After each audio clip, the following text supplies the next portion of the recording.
Mais uma vez o Barcelona não apenas vence, mas dá um show, uma aula de futebol. Um espetáculo comandado pelo maestro Hansi Flick e os seus gênios. Além do Barcelona vencer o jogo, o Barcelona praticamente encaminha a vaga na semifinal da Champions. Mas é muito mais do que isso. É um time que cada vez mais mostra que já está pronto para ser campeão de tudo nessa temporada, incluindo a Champions. É sobre isso que a gente vai falar após a vinheta.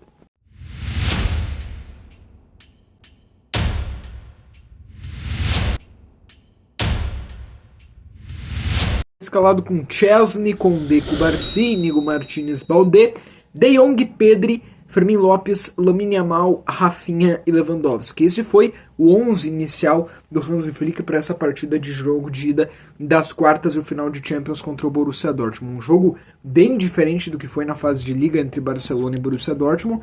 E tem o detalhe, o jogo no primeiro tempo acaba 1-0 para o Barcelona.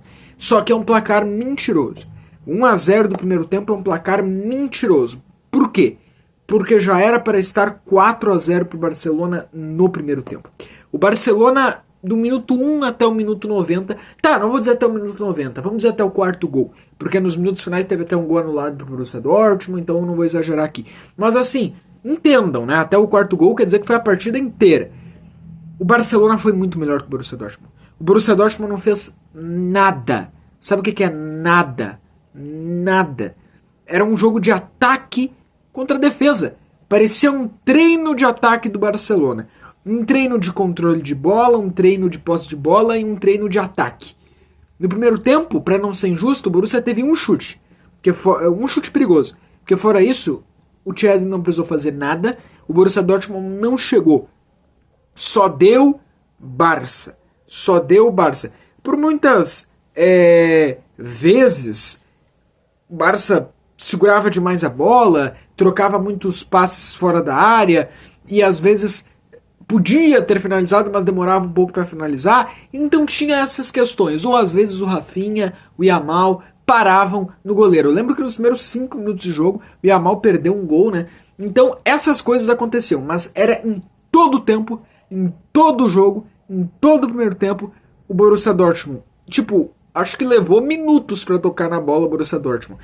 Eu acho que antes dos 10 do primeiro tempo eles não passaram do meio campo. O Borussia Dortmund não tinha bola. Passava 20, 30 minutos, eles não tinham a bola. Eles estavam todos recuados, vendo o Barça trocar passes, vendo o Barça jogar.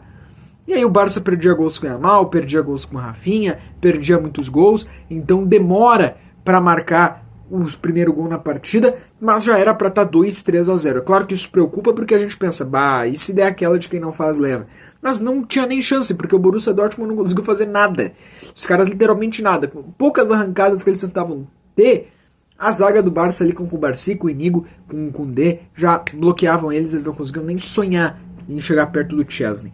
O Barça consegue então fazer 1-0 com o Rafinha, foi um lance onde o Cubarsí meio que faz o gol, ela tá entrando, o Rafinha vai lá e completa, né? Na bola parada. Aí teve a revisão do VAR, muitos dizendo não, mas o Rafinha não precisava ter tocado na bola, podia ter jogado o gol do Barcelona fora. Cara, é o instinto. Jogo de Champions, não vai passar pela cabeça do Rafinha, pelo menos não sendo muito claro, se ele tá impedido não. Ele vai ver a bola entrar e vai querer fazer o gol. Ele vai querer concluir o gol pro Barça não perder o gol ali.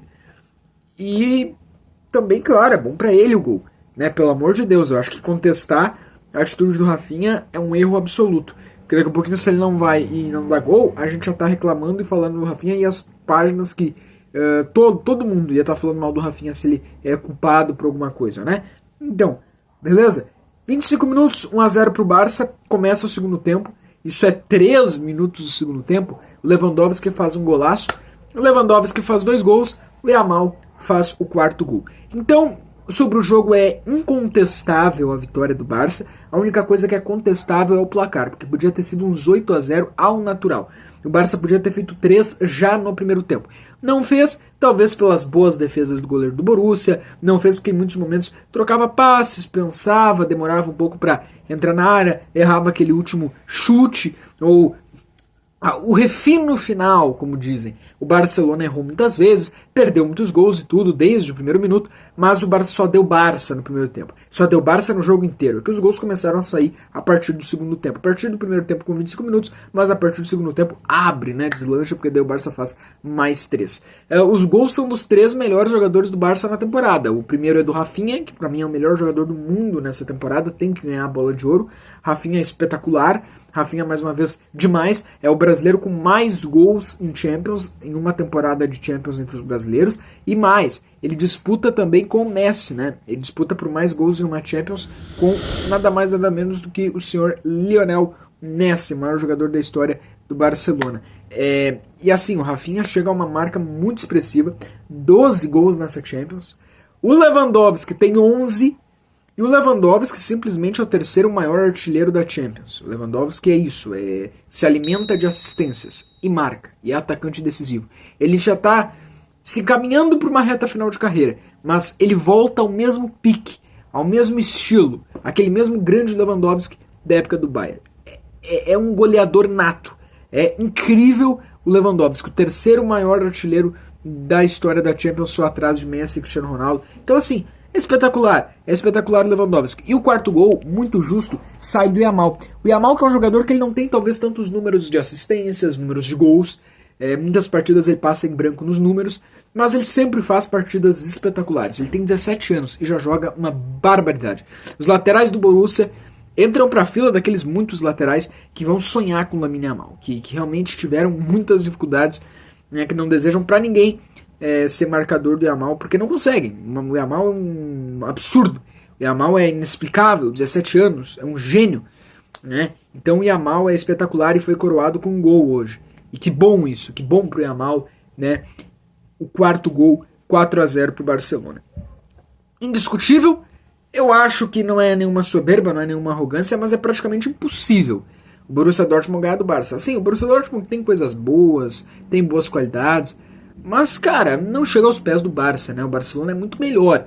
E pelo preparo que a gente vê, o trabalho que o Hansi Flick tem com o vestiário, não tem como o Borussia Dortmund fazer 3-0 no Barça, por exemplo. E ainda não adiantaria. Teria que ser 4-0 com 4 gols de diferença.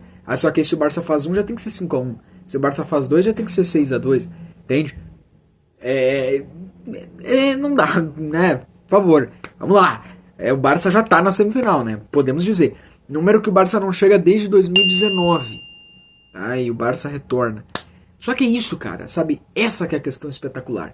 É o Yamal, é o Pedri, é o Gavi, é o Rafinha, é o Leva, é o Chesney que não perdeu nenhuma partida com o Barça ainda. É o Barça que em 2025, já vamos quarto mês aí, não perde nenhuma partida.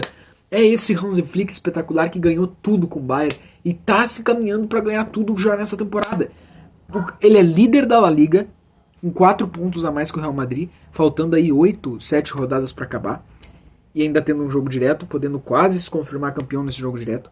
Daqui a 16 dias nós temos uma final de Copa do Rei contra o Real Madrid, onde o Barcelona, é claro, clássico é clássico, mas onde o Barça vem em condições melhores. E o futebol também é ambiente, bastidores, a pressão, o Barça vem melhor. Imagina se ele ganha a Copa do Rei sobre o Real Madrid, que dá um peso maior ainda para a Copa do Rei. E ele já é campeão da Supercopa da Espanha. Só que assim, dentro do vestiário não se pode pensar isso. O próprio Hansi Flick, ele fala nas coletivas, eu lembro da coletiva pós-semifinal de Copa do Rei. Hansi Flick, fala na coletiva que não queria falar sobre a final da Copa do Rei. Por quê? Porque tinha jogo contra o Betis. Eu ainda não olhei a coletiva de hoje, mas eu tenho certeza que se quiserem perguntar para ele sobre o jogo da volta das quartas, ele não vai querer responder muito. Por quê? Porque antes disso ele tem La Liga, final de semana. Então o Hansi Flick é isso, é passo a passo, é jogo a jogo, ainda não ganhou nada. Ele mesmo diz que o futebol é dinâmico, daqui a um mês pode mudar tudo. Mas nós, torcedores, podemos projetar, e não é nenhum exagero nisso. O Barcelona pode também se contar o fato de que o Real Madrid tomou 3, né? Parece o Real Madrid. Tomou 3, sim, é verdade. O Real Madrid toma 3 do Arsenal, tá? Digamos que o Real Madrid caia fora. Aumenta mais ainda, que eu acho que hoje todos concordam que no lado da chave do Real Madrid, em tese, o Real Madrid era o mais forte. E do lado da chave do Barça, em tese, o Barça é mais forte, mas vejo até o PSG melhor que o Real Madrid, tá? Eu falei isso, mas talvez o PSG tá jogando mais que o Real Madrid nesse momento. O Real Madrid cai fora, tá? Vamos imaginar, tá? Torcemos para que eles não remontem lá o 3-0. O Barça, para mim, se torna o grande favorito, porque hoje é junto com o Real Madrid, mas se o Real Madrid saindo, o Barça se torna o grande favorito a esse título de Champions. Para mim, o Barça é o grande favorito a esse título de Champions. Hoje o Barça é o melhor time da Europa, hoje o Barça é o mais consistente. Esses nomes espetaculares de Yamal, Rafinha, Leva, que a gente não vê eles oscilar. O Chesney, o Hans Flick, é uma peça importante nisso. Hoje, e até a camisa também do Barça pesa, ou acha que não pesa? Camisa no jogo como hoje? Claro que pesa, claro que sim. Hoje, o Barça é o grande favorito a ser campeão da Champions. Voltou. Acabou a palhaçada, né? Acabou o Barça ser a zoação, o time que todo mundo vai brincar e vai tirar sarro, o time que é bonito e dá fama, né? Dá like falar mal do Barcelona. Tá, é muito bom, né? Acabou. Acabou aquele Barcelona que tomava da Roma, do Liverpool, do Bayern e de não lembro mais quem, que caía em fase de grupos, que toda noite de Champions era terrível pro Barça. Acabou. Na verdade voltou ao normal. Porque pode ter gente que não tenha muitas lembranças, mas até 2015 o Barcelona era dono da Europa. Vamos falar, 2006 o Barça ganha de uma forma espetacular aquele Barça do Ronaldinho. 2008, 2009, aí entra naquela era espetacular do Guardiola, né? 2011, ou seja, o Barça ficou um ano sem ganhar, depois já ganha de novo. Ganha o Barça, depois ganha a Inter e é o Barça de novo. Então 2009, 2011, aí passa 12, 13, 14, 15, o Barça ganha. Então o Barça sempre foi muito forte na Europa. O Barcelona sempre foi muito forte na Europa. Sempre foi um time espetacular, dos times mais lindos, se não o time mais lindo, né, de tática que se viu jogar. O Barça está de volta. Essa escola de futebol, essa ideia, o Barcelona é uma ideia de futebol. O Barcelona é um exemplo tático para o mundo, sempre foi. Tanto que existe um guardiolismo, que nem fala, mas assim, o Guardiola no Barça que deu certo, que foi o sucesso, e o Guardiola entrou numa ideia que se chama o Cruyffismo do Barça, que é essa ideia que molda a característica de estilo de jogo do Barça. E esse Barcelona está aí. Esse Barcelona, o Hans Flick, ele tem algumas, a gente já falou aqui, ele tem algumas peculiaridades dele, mas ele não foge da ideia principal, né, do Cruyffismo do Barça, não foge, tá? É isso. Tá, hoje abriu. Eu espero não estar falando besteira, mas o Barça é o grande favorito a ganhar a Champions. Valeu.